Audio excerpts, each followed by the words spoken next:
Hello, kamusta ka? Kung ikaw yung taong paulit-ulit nang nasasaktan pero pinipiling manatili, sandali lang, pakinggan mo to. Baka ito na yung magpapagising sa'yo. Napansin mo na ba to? Yung tipong paulit-ulit ka nang nasasaktan, pero nandun ka pa rin. Parang alam mo na yung ending ng kwento, pero umaasa ka pa rin na baka this time, iba na. Na baka magbago siya. Na baka mali ka lang ng intindi. Na baka ikaw ang dapat mag-adjust ulit. Ang totoo, hindi ka nag-iisa. Maraming tao, lalo na sa edad natin, yung hindi na tayo bata, pero hindi pa rin ganun katanda, dumaan na sa ganitong sitwasyon. Yung akala mo, dahil mas matured ka na, mas magiging maayos na yung mga relasyon mo, pero minsan, mas masakit pa nga. Kasi mas alam mo na kung ano yung tama, pero pinipili mo pa rin magstay kahit alam mong nasasaktan ka na. Kaya kung nararamdaman mo to ngayon, gusto kong kausapin ka. Hindi bilang expert, kundi parang kaibigan na nakaupo sa tabi mo, may hawak na kape, tapos nagkukwentuhan lang tayo ng totoo. Walang filter, walang drama, real talk lang. Sa usapan na to, hindi kita huhusgahan. Hindi rin kita sasabihan agad na umalis ka na o kalimutan mo na siya. Kasi alam ko, hindi ganun kadali. Hindi yan parang switch na i-off mo lang. May memories, may attachment, may dahilan kung bakit ka nandyan. Pero may kailangan tayong maintindihan. Yung unang bagay na gusto kong itanong sa'yo, hanggang kailan? Oo, hanggang kailan mo papayagan na maulit yung sakit? Kasi minsan, hindi na lang siya tungkol sa ginagawa ng ibang tao sa'yo, kundi sa kung ano yung hinahayaan mong mangyari. Alam mo, may mga pagkakataon na hindi na talaga aksidente yung sakit. Hindi na siya, oops, nagkamali lang. Kasi kung paulit-ulit na nangyayari, hindi na yun pagkakamali.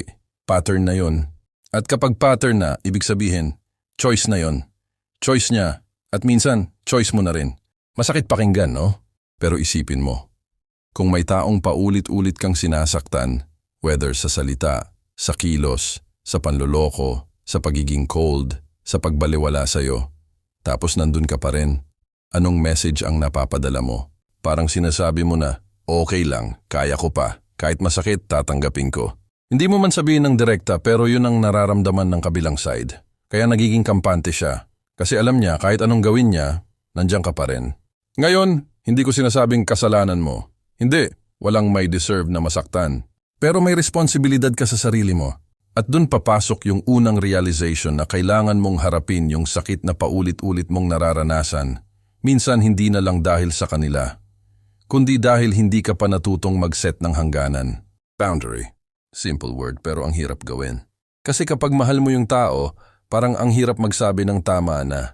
Parang feeling mo, ang sama mong tao kapag pinili mo yung sarili mo. Parang selfish. Pero isipin mo to, kung ikaw mismo hindi mo pinoprotektahan ang sarili mo, sino pa? May kakilala ako dati, sobrang bait. As in, yung tipong lahat gagawin para lang hindi mag-away. Kahit siya yung nasasaktan, siya pa yung magsusorry. Kahit siya yung niloloko, siya pa yung mag-iintindi. Hanggang sa isang araw, parang napagod na lang siya bigla. Hindi dahil sa isang malaking pangyayari, kundi dahil sa dami ng maliliit na sakit na tiniis niya. At doon niya na-realize, bakit ko ba hinayaan na umabot sa ganito? Alam mo kung anong sagot? Kasi mahal niya. Pero eto yung hindi natin madalas na pag-uusapan. Hindi sapat ang pagmamahal kung wala kang respeto sa sarili mo. Kasi kahit gaano mo kamahal ang isang tao, kung paulit-ulit kanyang sinasaktan, may mali na dun. At hindi yun naayos ng konting tiis pa. Minsan iniisip natin siguro ganito talaga ang love, masakit talaga. Oo, may parte ng love na mahirap. Pero hindi dapat siya paulit-ulit na nagpaparamdam sa'yo na hindi ka sapat. Hindi ka mahalaga. Hindi ka priority. Hindi ganun ang healthy na pagmamahal. At alam mo kung bakit minsan hindi tayo makaalis sa ganitong sitwasyon? Kasi umaasa tayo sa potential, hindi sa reality. Yung iniisip natin kung ano siya kapag okay siya. Kapag sweet siya.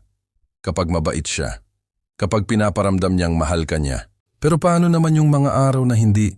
Yung mga araw na iniiyak mo na lang mag-isa yung sakit. Yung mga gabi na hindi ka makatulog kakaisip kung saan ka nagkulang. Yung pakiramdam na parang ikaw lagi yung may kasalanan. Hindi ba dapat kasama din yun sa tinitingnan mo? Kasi kung pipili ka ng tao base lang sa best version niya, pero hindi mo kayang tanggapin yung worst niya, talo ka. At mas lalong talo ka kung yung worst niya, paulit-ulit kang sinasaktan. Minsan kailangan mong tanggapin na hindi lahat ng mahal mo tama para sa'yo. At hindi lahat ng gusto mong isave kayang isave. Masakit yon, pero totoo. Ngayon may isa pang bagay na gusto kong ipaisip sa'yo. Kapag paulit-ulit kang nasasaktan, unti-unti mong nawawala yung sarili mo. Napapansin mo ba? Dati ang saya mo, ang gaan mong kausap, may confidence ka, may sarili kang mundo. Pero ngayon, parang nakafocus na lahat sa kanya. Sa mood niya, sa reactions niya, sa kung okay ba kayo o hindi.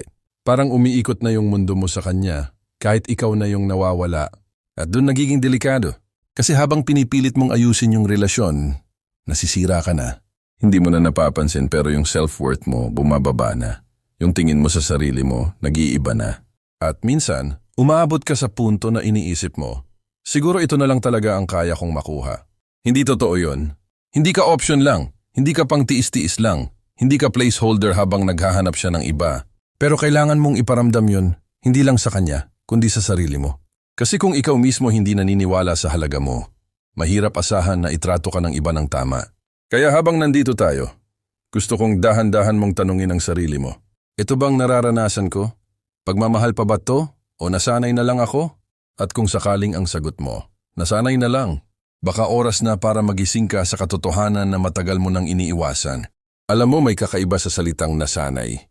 Parang harmless pakinggan, no? Parang simple lang. Pero sa totoo lang, yun yung isa sa pinakadelikadong dahilan kung bakit tayo nananatili sa sitwasyon na matagal na dapat nating iniwan. Kasi kapag nasanay ka na sa sakit, hindi mo na siya kinikilala bilang sakit. Nagiging normal na siya. Yung hindi ka na nire-replyan agad, okay lang. Yung bigla siyang nawawala tapos babalik na parang walang nangyari, okay lang. Yung ikaw lagi ang nag-a-adjust, ikaw lagi ang umiintindi, ikaw lagi ang nagbibigay, tapos kulang pa rin, okay lang. Hanggang sa dumating yung punto na kahit hindi ka na okay, sinasabi mo pa rin sa sarili mo na okay lang. Pero hindi eh. Hindi okay ang paulit-ulit na sakit. At hindi ka ginawa para masanay sa ganun. Minsan, kailangan mong aminin sa sarili mo na hindi ka na nagmamahal. Kundi nagho-hold on ka na lang, kumakapit ka na lang sa idea ng taong gusto mong maging siya, hindi sa kung sino talaga siya ngayon. At dun papasok yung isang mahirap pero importanteng tanong, bakit ka pa nananatili? Hindi para husgahan ka, hindi para i-blame ka, pero para maintindihan mo yung sarili mo. Kasi minsan, ang sagot hindi lang tungkol sa kanya, kundi tungkol sa'yo. Baka natatakot ka na mag-isa. Baka iniisip mo, paano na ako kung wala siya? Baka nasanay ka na may kausap, may kasama, kahit hindi naman talaga maayos. Or baka iniisip mo na sayang yung panahon, sayang yung effort, sayang yung pagmamahal na binigay mo. Pero ito yung reality na medyo masakit tanggapin. Masayang kung mag-stay ka pa. Kasi bawat araw na pinipili mong manatili sa sitwasyon na paulit-ulit kang nasasaktan, yun yung mga araw na nawawala sa'yo, hindi mo na mababalik. At hindi mo rin mababalik yung version ng sarili mo na masaya, buo, at hindi pagod magmahal. Alam mo, may mga tao na akala nila loyal sila. Pero sa totoo lang, natatakot lang silang mag-let go. Magkaiba yon. Kasi ang tunay na loyalty, may respeto sa sarili. Hindi siya bulag, hindi siya nagpapakaubos. Kung loyal ka pero ikaw na yung nauubos, hindi na yun healthy, hindi na yun pagmamahal. Sacrifice na siya na walang kapalit. At hindi dapat ganun. Kaya importante rin na matutunan mong makinig sa sarili mo.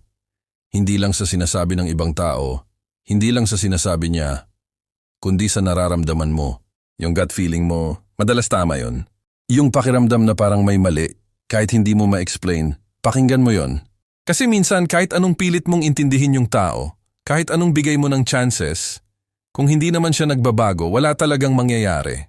At hindi mo responsibility na baguhin siya. Hindi mo trabaho na ayusin ang isang tao na ayaw naman ayusin ang sarili niya. Minsan kasi umaasa tayo na kapag minahal ko siya ng tama, magbabago siya. Pero ang totoo, kahit anong tamang pagmamahal ang ibigay mo sa maling tao sa sitwasyon na hindi siya ready magbago, masasaktan ka lang. At paulit-ulit yun. Kaya dumadating yung panahon na kailangan mong piliin yung mas mahirap na option. Pero mas tama, yung piliin ang sarili mo. Hindi yun madali. Sa totoo lang, masakit yun. Nakakatakot, magulo. Parang biglang tatahimik yung mundo mo. Mawawala yung nakasanayan mo, yung routine, yung presence niya sa buhay mo. Pero alam mo kung ano yung kapalit, kapayapaan. Yung tahimik na hindi masakit. Yung gabi na makakatulog ka ng hindi umiiyak. Yung umaga na hindi ka kinakabahan kung okay ba kayo o hindi. Yung unti-unting pagbabalik ng sarili mo. At doon mo marirealize na kaya mo pala. Na hindi ka pala dependent sa kanya, na may buhay ka pala outside that pain. Pero bago ka makarating doon, kailangan mong dumaan sa isang phase na hindi komportable. Yung phase na pipiliin mo yung sarili mo kahit gusto mo pa siyang piliin. Yung phase na kahit miss mo siya, hindi ka na babalik. Yung phase na kahit mahal mo pa siya, alam mong hindi na tama. At dun mo masusubok kung gaano mo kamahal ang sarili mo. Kasi madali magmahal ng iba. Pero yung piliin ang sarili mo kahit masakit, ibang level yun. Alam mo hindi ka mahina dahil nasaktan ka ng paulit-ulit. Pero magiging unfair ka na sa sarili mo kung papayag ka pang maulit yun. Darating talaga yung moment na mapapagod ka. At sana bago ka tuluyang maubos, ikaw na yung kusang pipili na tumigil. Hindi dahil ayaw mo na sa kanya, kundi dahil mahal mo na ang sarili mo. At kapag umabot ka sa point na yon, may isa pang mahalagang bagay na kailangan mong maintindihan. Yung papel ng forgiveness, hindi lang para sa kanya, kundi para sa sarili mo. Alam mo, pag narinig mo yung salitang forgiveness, parang automatic iniisip natin na para yun sa taong nanakit sa atin. Parang kailangan mo siyang patawarin para maging okay ka ulit. Pero minsan, hindi yun ang pinaka-importante. Ang totoo, mas kailangan mong patawarin yung sarili mo. Oo, ikaw. Kasi kung paulit-ulit kang nasasaktan, may part sa'yo na nagtatago ng guilt. Yung mga tanong na, bakit hinayaan ko? Bakit bumalik pa ako? Bakit hindi ako umalis agad? At minsan, mas masakit pa yung galit mo sa sarili mo kaysa sa ginawa niya. Pero isipin mo to, ginawa mo lang yung kaya mo sa panahon na yon. Nagmahal ka, umasa ka, nagtiwala ka. Hindi kasalanan ang magmahal. Hindi kahinaan ang magbigay ng chance. Ang mali lang, kapag hindi ka na natuto. Kaya kailangan mong bitawan yung galit mo sa sarili mo. Hindi mo mababago yung mga nangyari, pero pwede mong baguhin kung paano ka mag-move forward. Forgive yourself for staying too long. Forgive yourself for believing in someone who couldn't love you the way you deserved. Forgive yourself for choosing them, kahit na ngayon alam mo na dapat hindi. Kasi kung patuloy mong sisihin ang sarili mo, parang ikaw na rin ang nananakit sa sarili mo. At hindi ka makaka-move on kung ganun. Ngayon, pagdating naman sa pagpapatawad sa kanya, hindi ibig sabihin nun na okay lang yung ginawa niya.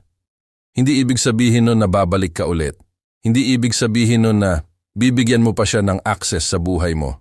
Forgiveness is not reconnection. Minsan, forgiveness is closure. Yung tipong pinapatawad mo siya hindi dahil deserve niya, kundi dahil gusto mo nang maging malaya. Kasi habang galit ka, habang may sama ka ng loob, parang nakakabit ka pa rin sa kanya. At hindi ka makakausad ng maayos kung daladala mo pa rin yon. Pero eto hindi mo kailangang magmadali.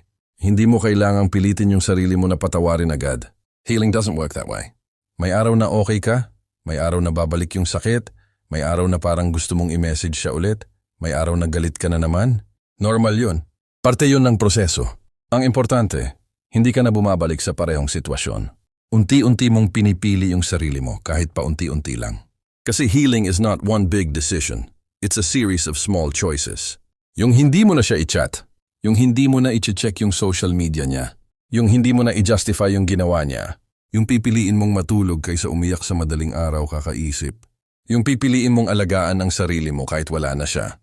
At habang ginagawa mo yon kahit hindi mo napapansin, bumabalik ka, yung dating ikaw, yung masaya, yung buo, yung hindi umaasa sa taong hindi kayang ibigay ang kailangan mo.